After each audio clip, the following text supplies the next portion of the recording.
Hey there! In today's video, we are going to be talking about how much do you charge as a grant writer. We'll be covering hourly, retainer fees, and of course our favorite, spoiler alert, value-based pricing.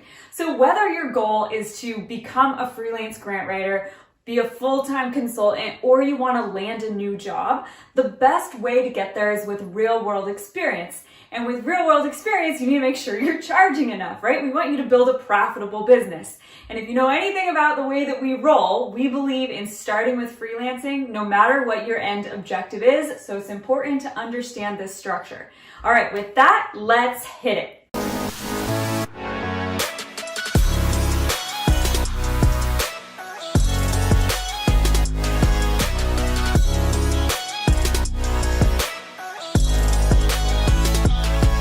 Alrighty, let's start with retainer. So what's a retainer fee? So the idea here would be that you're billing some fixed fee every month. They can plan and budget for it, right? Let's say it's $2,000-$3,000. And every month there's some expectation of the amount of work that you're going to get done for that retainer fee. And so sort of the idea is that, well, yeah, maybe you're getting paid a little bit too much in month one, because you didn't have that much going on, but it evens out because in month two you work extra hard.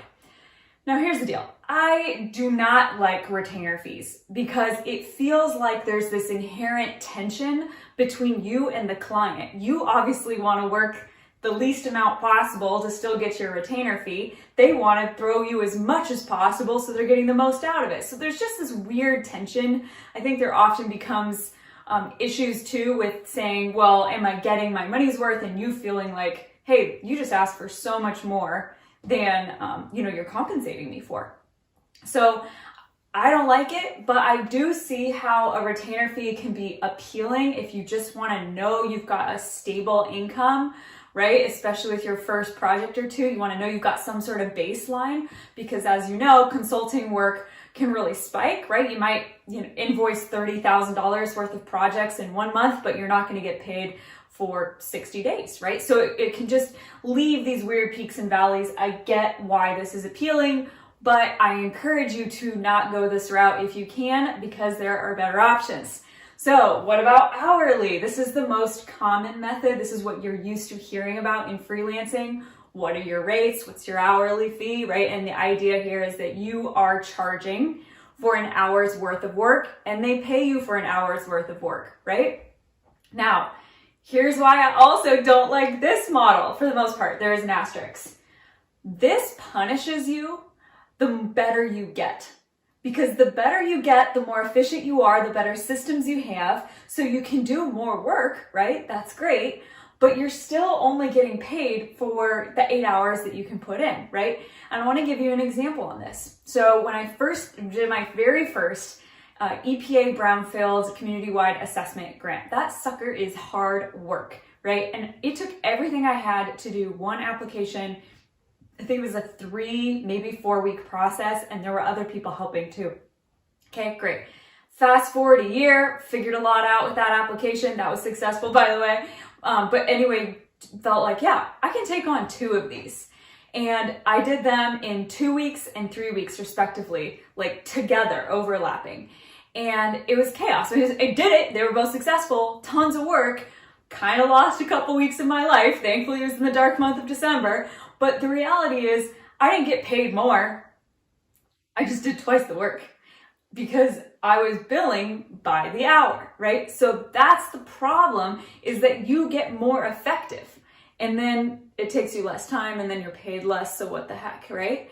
You don't want to do that. You're not building a profitable business doing that, and it'll burn you out because, yeah, we can't treat ourselves like this commodity that you can just go buy someone else's hour and it's equal.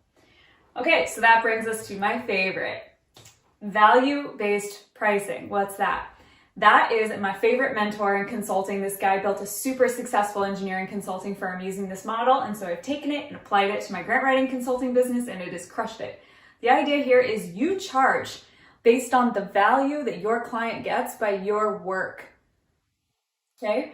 So what's the value of your work worth? That can lead to the next question, and it can be something that you have to kind of learn to work with to figure out what that is, we actually do give you exact sample fee structure, basically what you can charge for a simple letter of inquiry, a harder application, a federal grant, etc. Kind of the ranges that are typical.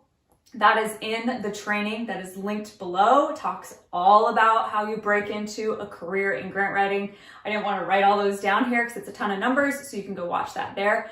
But anyway, so the idea here is that you're charging off the value that they're getting from you doing this work, right? And so I'll give you an example of, I do these federal grants that are $10,000, we basically bill $10,000 to do them. Whether I've done one or I've done 10, and guess what? It's a lot more profitable when you do them over and over and over because you get good systems, you can reuse certain parts of the narrative, right? Like I'm still charging 10 grand, but I'm actually making more money because I'm doing the same type of proposals over and over. Now, how this works is you bill by the percent of work that's complete. So I'm going to give you an example. We teach students in our program, the Grant Writing Unicorn Collective, how to do funding strategies for clients to gain experience and open some doors for grant writing work. So that's typically $500 to $2,000 for a funding strategy. So let's say you charge $1,500 to help a great nonprofit figure out the grants they should focus on for the next 12 months. And it takes you 8 weeks to do this. So in the first 4 weeks, so month 1, let's say you finish a third of the work. So you're going to submit an invoice that says, here's a $500 invoice, a third of the total value, right? And you're billing for the percent of work complete. You're billing for 33%, right? So then in month 2, this is when you're finishing up the project, doing a lot of the heavy lifting that you're finishing all the work out with. And so you're going to submit your final invoice that says the final work, 66%, that equals $1,000, right? And so you've made your $1,500, you've had some consistent income because you're billing it once a month and you're charging fairly for what work has actually been completed, right? Now you're still tracking your time on an hourly basis because you have to know, am I charging appropriately, right? Because if you end up spending 4 times that $4,000 worth of time, but you bill $1,500, well, you can see the problem, right? So it's really important that you have time tracking software. We really liked using Harvest. You can use, Toggle's out there. There's a gajillion ways to track your time. You can use a spreadsheet, right? But it is very helpful when you can track that to the client or the project that you're working on. So you can go back to compare, am I charging appropriately? And if they want to have additional information on, well, what did you work on? You can support that. You have the documentation to show, hey, this is the time I put into it, while still charging for the value of the work you've delivered, right? Okay, so that is how to charge as a grant writer in a nutshell. If you have any questions, post them in the comments below. But the biggest thing I can encourage you to do is go watch the training that's linked below because I go into a lot more detail and it has slides. So I think that'll just visually stick a little bit better for you and you can watch it there. All right, thank you for your time. If you've enjoyed this video, be sure to hit subscribe and let me know if there's anything else you'd like me to shoot a video for. See ya!